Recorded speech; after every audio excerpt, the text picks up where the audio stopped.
আসসালামু আলাইকুম। কি অবস্থা সবার? আশা করি সবাই ভালো আছেন এবং সুস্থ আছেন। ভালো থাকুন, সুস্থ থাকুন সেই দোয়া করি সবসময়। তো গোল্ড চার্টে আছি ১ ঘন্টার চার্টে। আমরা মূলত হচ্ছে ৪ ঘন্টার চার্ট টেকনিক্যাল ভাবে বিশ্লেষণ করে এবং ফান্ডামেন্টাল এর সাথে মিলিয়ে তারপরে হচ্ছে আমরা এন্ট্রি গুলো নিয়ে থাকি। আপনি আপনার এনালাইসিস এর সাথে মিলে গেলে দেন এন্ট্রি নিবেন, নতুবা নেওয়ার কোনো প্রয়োজন নাই। কারণ যেকোনো মুহূর্তে যেকোনো সময় মার্কেট পরিবর্তনশীল। তো গতকালকের যে এনালাইসিসটা ছিল সেটা যদি আমরা একটু পর্যালোচনা করি তাহলে আমরা একটা জায়গা ধরে রাখছিলাম যে এই জোন থেকে হচ্ছে আমরা বাই টার্নে থাকবো এবং বাই টার্ন থেকে কিন্তু আমরা ভালো একটা প্রফিট আদায় করে নিই এবং মার্কেট লাস্ট এই পর্যন্ত একটা মুভ দেয় ৪,২৬০ এর আশেপাশে এবং পর থেকে মার্কেট একটু ডাউন ট্রেন্ড এ চলে আসে। এবং আমরা যে জায়গাগুলো মার্ক করছিলাম যে এইসব সাপোর্ট জোন থেকে মার্কেট আপে যাওয়ার পসিবিলিটি আছে সেটা যদি আমরা দেখি তাহলে আজকে সকালের দিকে সেইটা হইছে। সেটা হচ্ছে ৪,১৯০ এর আশেপাশে থেকে মার্কেট কিন্তু পুল ব্যাক করে আবার সাথে, সাথে উঠে গেছে প্রায় ৩০০ পিপস এর মতন এখানে আমরা দেখতে পাই।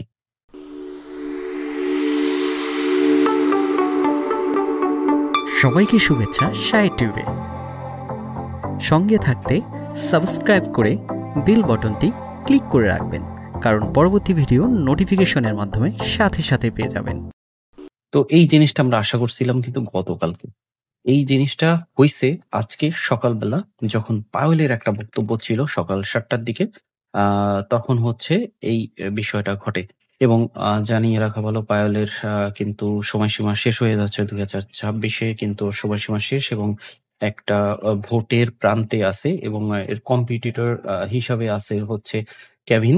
কেভিন কিন্তু পাওয়েলের থেকে আবার একটু আগায় আছে এবং কিছু বক্তব্য দিছে। সেই বক্তব্যগুলোনের মধ্যে হচ্ছে সুদের হার কমায় ফেলবে এবং অর্থনৈতিকটাকে আবার চাঙ্গা করার চেষ্টা করতেছে এবং সেই হিসাবে ও একটু ভোটের দিক থেকে আ পাওয়েলের থেকে একটু এগিয়ে আছে। কিন্তু আজকে সকালে পাওয়েলের যে বক্তব্যটা ছিল, সেই বক্তব্যের উপরে আ যদিও বক্তব্যটা ওর অর্থনৈতিক বিশ্লেষণের উপর করে নাই। নিজে যে কাজগুলোন করছে সেগুলোনের সে ব্যাখ্যা দিছে। তো এই বক্তব্যের পরে কিন্তু একটু ইউএসডি স্ট্রং হইছে। তো তেমন কোনো আজকে নিউজ নাই। বাট মার্কেট কিন্তু টেকনিক্যাল ভিউ ভাবেই চলতে থাকবে। আশা করতেছি। তো আপাতত মার্কেট একটু পুল ব্যাক করে ওই অবস্থান থেকে এই অবস্থানে আছে ৪,২২১ এ। যদি সর্বোচ্চ নামি তাহলে ৪,১৯০ আমরা ধরে রাখতেছি এবং এটা যদি ক্রস করে যায় তাহলে ৪,১৫১ পর্যন্ত নামার একটা পসিবিলিটি আছে। মানে এই যে জোনটা আছে এই জোনের মধ্যে মার্কেট ঘুরপাক খাওয়ার সম্ভাবনা আছে ফেড রেট কাটের আগ পর্যন্ত। কারণ আ সুদের হার সম্ভবত আবারও কমানো হতে পারে বলে আশঙ্কা করা হচ্ছে। তো এর মধ্যেই হচ্ছে মার্কেট চলবে এবং একটু অস্থিতিশীল থাকবে। কারণ ডিসেম্বর মাস, জানুয়ারি মাস এই সময় মার্কেট এরকমই থাকে। আমরা যদি ডিএক্স এর দিকে যাই তাহলে দেখবেন যে এখানে একটা ট্রেন্ড ক্রিয়েট করছে। যদি এখান থেকে পুল ব্যাক করে দেন আবার একটু নিচের দিকে নামে সেক্ষেত্রে কিন্তু আমরা ইউএসডি কে আবার একটু দুর্বল হিসাবে দেখতে পারি। সেক্ষেত্রে আবার গোল্ড উপরে উঠে যাওয়ার পসিবিলিটি আছে। তো তার আগ অব্দি আ এখানে যে লাইনগুলোর আমি মার্ক করছি সেটা দেখেন ৪,২৩৫। ৪,২৩৫ হচ্ছে আজকে টার্নিং পয়েন্ট। এই টার্নিং পয়েন্ট যদি ক্রস করতে সক্ষম হয় আজকে গোল্ড, তাহলে গোল্ড আবার আপটার্ন এ চলে যাবে। সেটা চলে যেতে পারে ৪,২৮০ এবং ৪,২৮০ ক্রস করলে আরো উপরে যাওয়ার সম্ভাবনা আছে। এক্ষেত্রে যারা বাই টার্নে থাকবেন তাদের এসএল পজিশন হতে পারে ৪,১৮০ এই লেভেলটাকে এসএল ধরে আপনারা বাই টার্নে থাকতে পারেন। আর যারা সেল টার্নে থাকবেন তারা হচ্ছে ৪,২৮০ কে এসএল ধরে আপনারা সেল টার্নে থাকতে পারেন। যদি আমাদের যে টার্নিং পয়েন্ট আছে ৪,২৩৫ এই টার্নিং পয়েন্টের নিচে মার্কেট থাকে তাহলে আমরা সেল টার্নে থাকবো। আর যদি টার্নিং পয়েন্টের উপরে উঠে যায় তাহলে আমরা বাই টার্নে থাকার চেষ্টা করব। সেই ক্ষেত্রে এসএল এর যে পয়েন্টটা আছে আপনারা যদি শর্ট হিসাবে ধরতে চান ৪,২৩৫ এর আশেপাশে রাখতে পারেন। যদি সেল ধরেন তাহলে এটার একটু উপরে রাখবেন। ৪,২৫০ এর আশেপাশে রাখতে পারেন। যদি বাই হিসাবে আপনি থাকতে চাচ্ছেন তাহলে আপনারা রাখতে পারেন ৪,২৩০। এটাকে যদি এর উপরে উঠে তাহলে বাই ধরবেন। আর যদি এর নিচে থাকে তাহলে আমরা সেল হিসাবে ধরব। তো মার্কেট একটু আবার পুল ব্যাক দেওয়ার চেষ্টা করতেছে।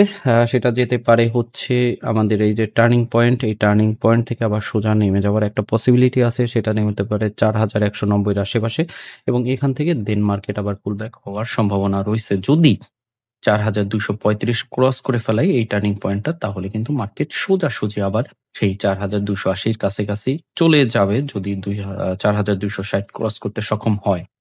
তো এই যে জোনটা আছে, এই জোনের মধ্যেই হচ্ছে মার্কেট ঘুরপাক খাওয়ার সম্ভাবনা আছে। তো সেই হিসাবে আপনারা মানি ম্যানেজমেন্ট ফলো করে আপনাদের যে ব্যালেন্স আছে সেই ব্যালেন্সটাকে একটু কম বেশ করে ছোটখাটো লট দিয়ে এই জোনের মধ্যে মার্কেটের থেকে একটা ভালো প্রফিট আদায় করে নিতে পারেন স্কাল্পিং হিসাবে। মানে সোজা কথা হচ্ছে মার্কেট এখন এই মুভমেন্টে আছে, এইভাবে যাওয়ার একটা পসিবিলিটি রইছে। ওকে? তো এই হচ্ছে আমাদের টেকনিক্যাল ভাবে আজকের এনালাইসিস, হয়তোবা জিনিসটা বুঝতে পারছেন। তো আমি এখানে যদি আরেকটু মার্ক করি, এই যে জোনটা আছে, এই জোনটা যদি ক্রস করে তাহলে মার্কেট নামবে এবং এই জোনটা যদি ক্রস করে তাহলে মার্কেট উঠবে।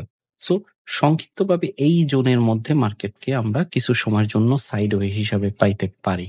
ক্রস করা না অবধি আমরা স্ট্রং ভাবে কোনো সেল ডিসিশন বা স্ট্রং ভাবে কোনো বাই ডিসিশন নিব না।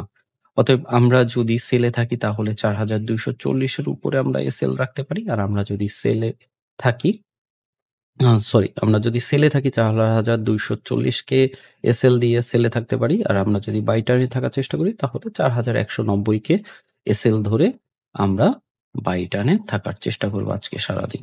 তো এই হচ্ছে এনালাইসিস। আপনার যদি যেকোনো ধরনের প্রশ্ন মন্তব্য থাকলে নিচে ডেসক্রিপশনে করতে পারেন। ওখানে কমেন্টস বক্স পেয়ে যাবেন। আর এই তো ভালো থাকুন, সুস্থ থাকুন। নতুন হলে সাবস্ক্রাইব এবং পুরাতন হলে লাইক করতে ভুলবেন না। আপনার এনালাইসিস এর সাথে মিলে গেলে দেন ট্রেডিং এর নতুন নেওয়ার কোনো প্রয়োজন নাই। ভালো থাকবেন।